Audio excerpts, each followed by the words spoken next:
Horror कहानियां थी। Haunted बस। रात के करीब 11 बज रहे थे। सड़क पर इक्का तुक्का गाड़ियां चल रही थी। अपनी नाइट शिफ्ट खत्म करके शीला और निकिता बस स्टॉप पर खड़ी थी। आज तो हमें बहुत देर हो गई। पता नहीं घर जाने के लिए हमें कोई साधन मिलेगा भी या नहीं। अगर कोई साधन नहीं मिला तो कहीं रात इसी बस स्टॉप पर ना बितानी पड़े। अपनी काली जुबान बंद कर। जब देखो तब उल्टी बातें ही करती है। अरे कुछ देर रुक जाना, कुछ ना कुछ मिल ही जाएगा। लेकिन काफी देर तक इंतजार करने के बाद भी उन्हें कोई बस नहीं मिलती। धीरे धीरे समय के साथ साथ सड़क पर चलने वाली गाड़ियों का दिखना भी बंद हो जाता है। अरे ये देख, अब तो सड़क पर एक भी गाड़ी नहीं दिख रही। दूर दूर तक गाड़ी और किसी इंसान का नामो निशान नहीं है। एक काम करते हैं, वापस अपने ऑफिस चलते हैं। हम दोनों आज रात वहीं गुजार लेंगे। देख, तुझे अच्छी तरह पता है 10 बजे के बाद चौकीदार ऑफिस मेन गेट पर ताला लगाकर अपने घर चला जाता है। ऑफिस जाने का कोई फायदा नहीं है। इस सुनसान सड़क को देख मुझे बहुत घबराहट हो रही है। एक काम करना, उसी चौकीदार के घर चलते हैं। वो भी तो परिवार वाला है। हम बेफिक्र होकर आज रात उसके घर पर रुक सकते हैं।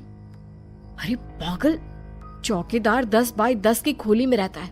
उसके 4 बच्चे हैं। भला वो हमें अपने घर में कौन सी जगह देगा। अब तू ना ये बेकार की बातें बंद कर और चुपचाप खड़ी रह। शायद कोई लिफ्ट ही मिल जाए। फिर काफी देर इंतजार करने के बाद आखिरकार एक नीले रंग की बस उनके सामने आकर रुकती है। बस का दरवाजा खोल कंडक्टर उन दोनों से कहता है, कहिए कहाँ जाना है आप दोनों को? देखिए मेरी पूरी बस खाली पड़ी है। मैं आप दोनों को आपके ठिकाने पर छोड़ दूंगा। इतना कहकर कंडक्टर मुंह में भरे पान की पिचकारी सड़क पर दे मारता है। निकिता, लोगों का कहना है कि कुछ महीने पहले इसी तरह अंधेरी रात में एक नीली बस के अंदर कुछ बदमाशों ने एक जवान लड़की की हत्या कर दी थी। इस बस का रंग भी नीला है। कहीं ये वही बस तो नहीं? कंडक्टर शीला की बात सुन लेता है और मुस्कुराते हुए कहता है, देखिए मेम साहब, उस घटना के बारे में मैंने भी सुना है। माना कि उस बस का रंग और मेरी बस का रंग एक है, लेकिन दुनिया में नीले रंग की एक ही बस तो नहीं है ना। हाँ, ये तो सिर्फ एक इत्तेफाक है। देखिए, हमारी बस में एक मेम साहब पहले से ही बैठी हैं। चाहे तो आप देख लीजिए।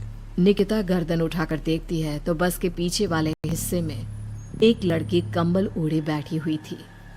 सही तो बोल रहे हैं भैया, बस में पहले से एक लड़की बैठी है। चल अब हम भी बैठ जाते हैं, वैसे भी बहुत देर हो गई है। अरे ठहर जाना निकिता, मुझे डर लग रहा है। अरे तुझे इतना ही डर लग रहा है तो तू यहीं खड़ी रहे, मैं तो चली। अरे तुम मुझे छोड़कर कहाँ जा रही है? मैं भी चलती हूँ। दोनों बस में जाकर बैठ जाती हैं। देखते ही देखते ड्राइवर बस को तेज रफ्तार में चलाना शुरू कर देता है। भी शीला की नजर पीछे वाली सीट पर अकेली बैठी लड़की पर पड़ती है। उस लड़की की लाल आंखें और उसका आधा जला हुआ चेहरा देखकर शीला घबरा जाती है। सुन निकिता, हमारे पीछे जो लड़की बैठी है ना, उसकी आंखें एकदम खून की तरह लाल और चेहरा किसी चुड़ैल की तरह डरावना दिख रहा है। अरे छोड़ ना, कौन कैसा दिखता है, मुझे इन सब बातों में कोई दिलचस्पी नहीं है। मैं थोड़ी देर झपकी लेना चाहती हूँ, इसलिए अब तू अपनी बड़बड़ बंद कर प्लीज। बेफिक्र निकिता अपनी आंखें बंद करके बैठ जाती है। दूसरी ओर बस जंगल के रास्ते में पहुंची है।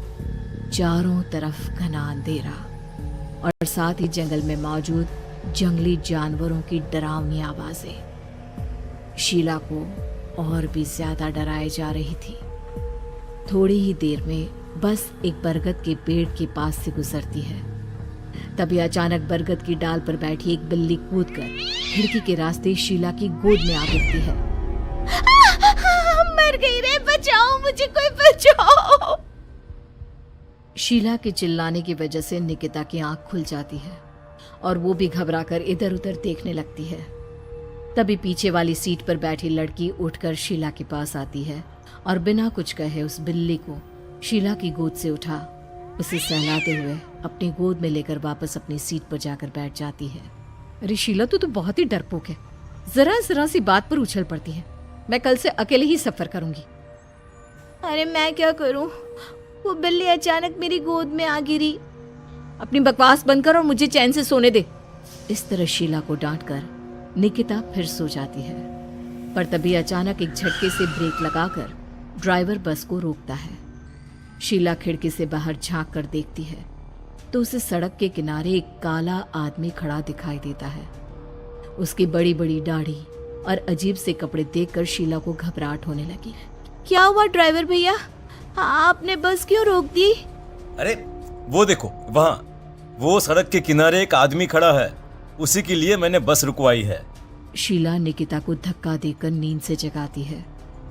अरे अब क्या हुआ? वो देख, सड़क किनारे कितना डरावना आदमी है। उसका अजीबोगरीब हुलिया देखकर लगता है जैसे कोई शैतान खड़ा हो। अब शीला की तरह निकिता भी उस आदमी को देखकर थोड़ा डरने लगती है। कंडक्टर, क्या तुम उस आदमी को बस में चढ़ाने वाले हो? उसे देखकर हमें डर लग रहा है। उसे बस में मत चढ़ाओ। अरे डरने की कोई बात नहीं है मेम साहब। ये आदमी जंगल के पीछे वाले गांव में रहता है। ये रोज इसी वक्त मेरी बस में बैठकर पड़ोस वाले गांव में जाता है। और वैसे भी ये बेचारा गूंगा है। अगर आप लोगों को डर लगता है तो मैं इसे ड्राइवर के बगल में बिठा देता हूँ। ओह अच्छा, ठीक है। फिर कंडक्टर का इशारा पाते ही वो आदमी बस में सवार हो जाता है। ड्राइवर दोबारा एक्सीलेटर पर जोर देकर बस को आगे बढ़ाता है। थोड़ी ही देर में बस एक घाटी पर चढ़ती है। बस के एक तरफ गहरी और डरावनी खाई थी, पर ड्राइवर को इस बात से कोई फर्क पड़ता नजर नहीं आ रहा था। वो लगातार बस की रफ्तार बढ़ाकर बस चलता जा रहा था। ड्राइवर भैया, आप देखते नहीं क्या बगल में इतनी गहरी खाई है? बस की रफ्तार लगातार बढ़ाए जा रहे हो। थोड़ा धीरे चलाओ ना। अरे मेम साहब, घबराने की कोई बात नहीं है। ये तो मेरा रोज का काम है। मैं तो यहाँ इसी रफ्तार से बस चलाता हूँ। आप बेफिक्र होकर अपनी सीट पर बैठ जाइए, आपको कुछ नहीं होगा। ड्राइवर के कहने पर निकिता शांति से बैठ जाती है। कुछ दूर चलने पर अचानक ड्राइवर बस को सड़क के किनारे रोक देता है। शीला एक बार फिर खिड़की के बाहर झांक कर देखती है, लेकिन इस बार उसे कहीं कोई दिखाई नहीं देता। अरे अब क्या हुआ? तुमने बस क्यों रोक दी? यहाँ तो दूर दूर तक कोई भी नहीं दिखाई दे रहा। ड्राइवर उसकी बात का कोई जवाब नहीं देता, पर कंडक्टर बोल पड़ता है। ये हमारी फेवरेट जगह है।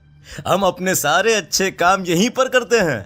अब हमारा प्रोग्राम खत्म होने के बाद ही बस यहाँ से आगे बढ़ेगी।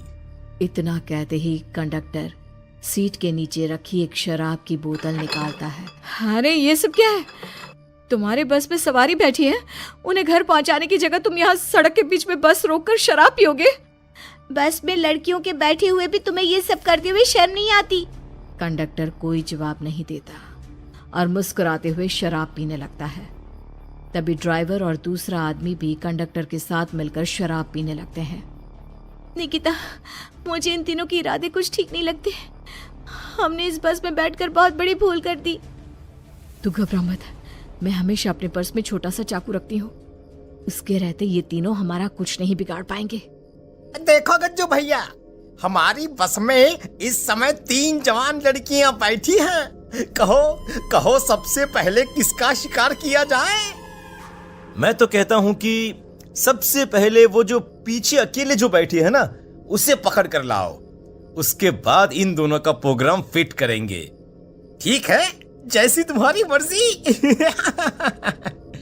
अब वो आदमी पीछे वाली सीट पर बैठी लड़की के पास पहुंचकर उसका हाथ पकड़ लेता है, लेकिन तभी अचानक उस लड़की की आंखें जरूरत से ज्यादा बड़ी और लाल होने लगती है। उसका चेहरा गुस्से से लाल और उसके मुंह से नुकीले दांत दिखने लगते हैं। अरे अरे अरे ये क्या? ये लड़की अचानक इतनी खतरनाक कैसे बन रही है? इतने में वो लड़की उस आदमी को उठाकर वहीं सीट पर पटक देती है। मुझे हाथ लगाएगा, तेरी इतनी हिम्मत! जोर से चीखते हुए वो लड़की उस आदमी पर हमला कर देती है और पल भर में ही उस आदमी का काम तमाम हो जाता है। ये देख ड्राइवर और कंडक्टर के होश उड़ जाते हैं। इतने में ड्राइवर अपनी जान बचाने के लिए तुरंत बस से बाहर कूद जाता है, पर तभी बस के पीछे की तरफ से तेजी से आ रहा एक ट्रक उसे कुचल कर चला जाता है। एक ही पल में अपने दोनों साथियों की मौत देख अब कंडक्टर के हाथ पैर कांपने लगते हैं। ये सब देख निकिता और शीला के भी होश उड़ जाते हैं। वो चुपचाप अपनी सीट पर ही छुप कर बैठी रहती हैं। अरे अरे अरे कौन हो तुम? और तुम इतनी भयानक कैसे बन गई?